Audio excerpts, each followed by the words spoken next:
आमतौर पर ऐसी तस्वीरें दिखाई नहीं देती जैसी तस्वीर का मैं अभी आपके सामने जिक्र करने जा रहा हूँ।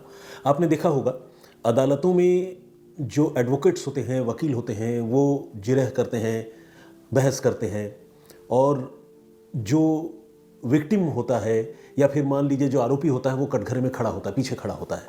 लेकिन ये एक ऐसा सीन था जिसमें मध्य प्रदेश हाईकोर्ट के जबलपुर बेंच में 65 साल की एक बुजुर्ग महिला अपने हक में माननीय न्यायालय के सामने, न्यायाधीशों के सामने दलील खुद पेश कर रही थी।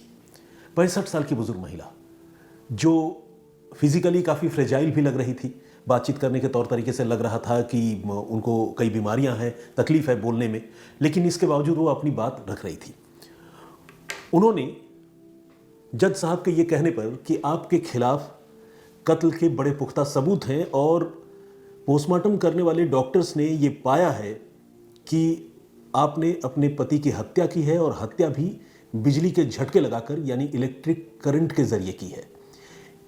जज साहब ने ये बात जैसे ही उस बुजुर्ग महिला से कही, बुजुर्ग महिला ने कहा कि मुझे बोलने की इजाज़त दीजिए, मैं अपनी बात रखना चाहती हूँ। जज साहब ने जब ओके कहा तो बुजुर्ग महिला ने ये बोलना शुरू किया कि जज साहब, पोस्टमार्टम हाउस में इस बात का पता कर पाना ही नामुमकिन है कि किसी आदमी के बॉडी पर जो बर्न इंजरी है वो थर्मल बर्न की इंजरी है या फिर इलेक्ट्रोक्यूशन यानी बिजली के करंट वाले बर्न की इंजरी है।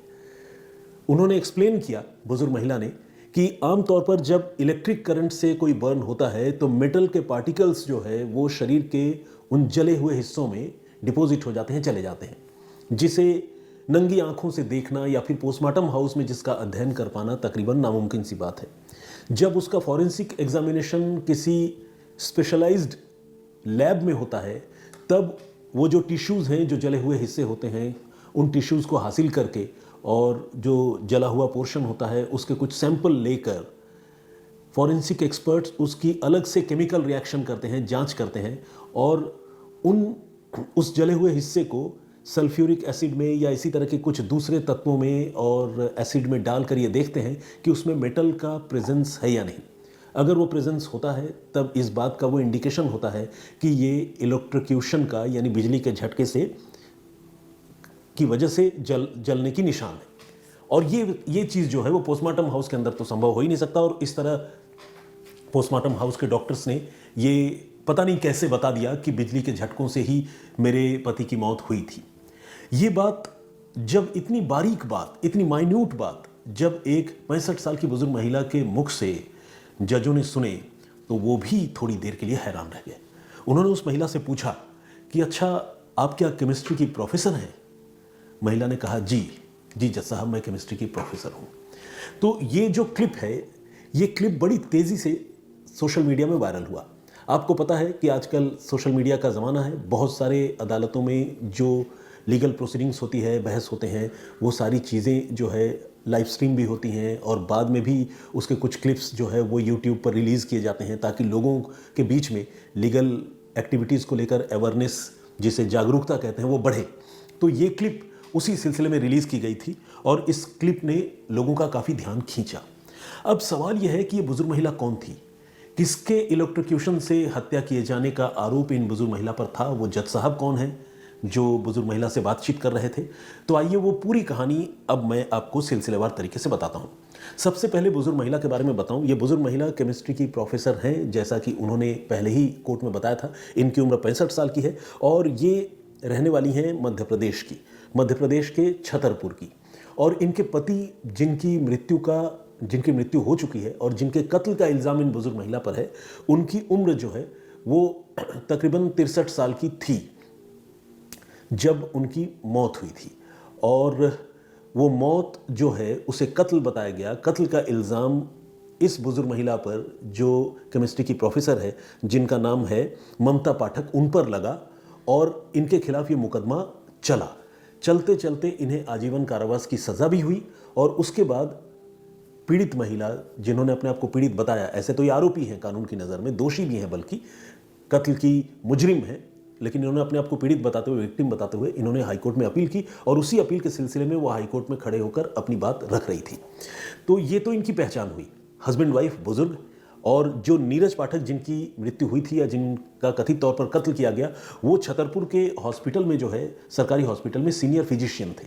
यानी पति पत्नी दोनों काफ़ी पढ़े लिखे, समझदार और बहुत ही सीजन्ड लोगों में उनकी पूरे शहर में गिनती होती थी।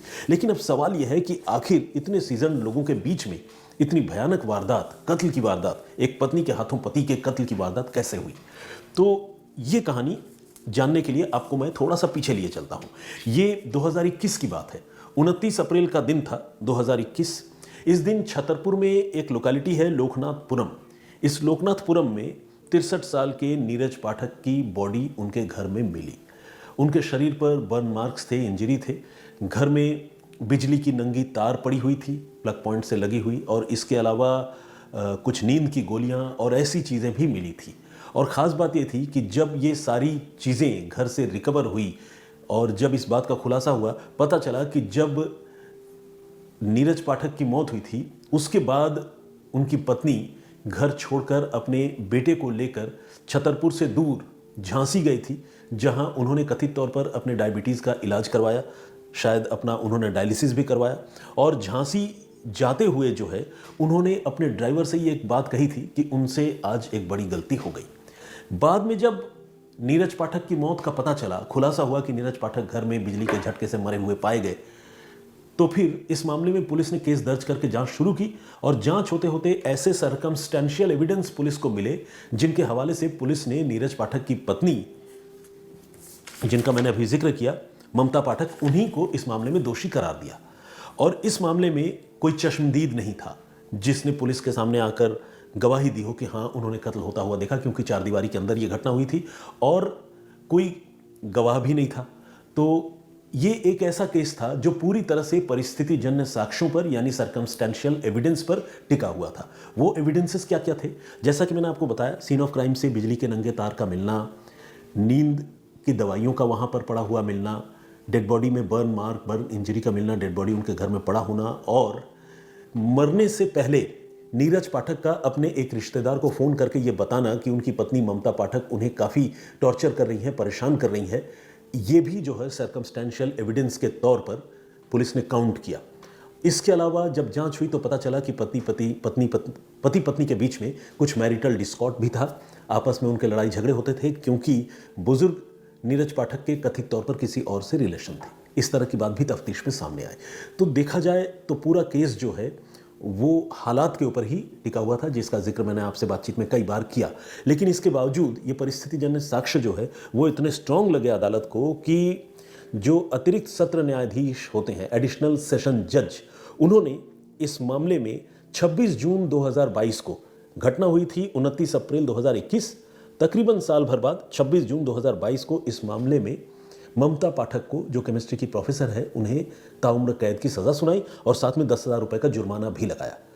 और उन पर यह दोष सिद्ध हुआ कि उन्होंने अपने पति की हत्या कर दी थी, और हत्या भी ऐसे वैसे नहीं बल्कि बिजली के झटके लगाकर की, ताकि कोई सबूत जो है न रहे और बिजली के झटके से किए गए कत्ल को एक normal death, accidental death, normal तो नहीं एक्सीडेंटल डेथ मान लिया जाए। तो अदालत ने इस मामले में आजीवन कारावास की सज़ा तो दे दी, लेकिन अब उसके बाद से ये जेल में भी रही। लेकिन जेल में रहते हुए उन्होंने हाईकोर्ट में इस मामले में अपील की।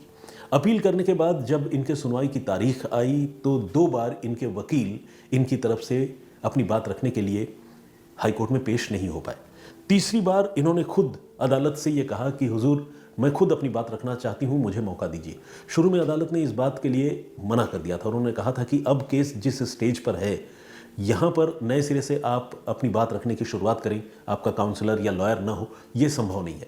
लेकिन उन्होंने बाद में फिर इस बात के लिए गुजारिश की और तब 12 मार्च 2024 को फिर तकरीबन 1 साल बाद अदालत ने, बल्कि 2 साल बाद अदालत ने इस बात के लिए हामी भर ली कि ठीक है, आप अपनी बात रखिए। और जब इनको, ममता पाठक को मौका मिला जबलपुर बेंच में, मध्य प्रदेश हाईकोर्ट के जबलपुर बेंच में अपनी बात रखने का, तो उन्होंने इतने ओल्ड एज में भी और इतने फ्रेजाइल फिजिकल कंडीशन में भी, मतलब नाजुक बुजुर्ग होने की हालत में भी, उन्होंने अपनी बात बहुत सधे हुए तरीके से रखी।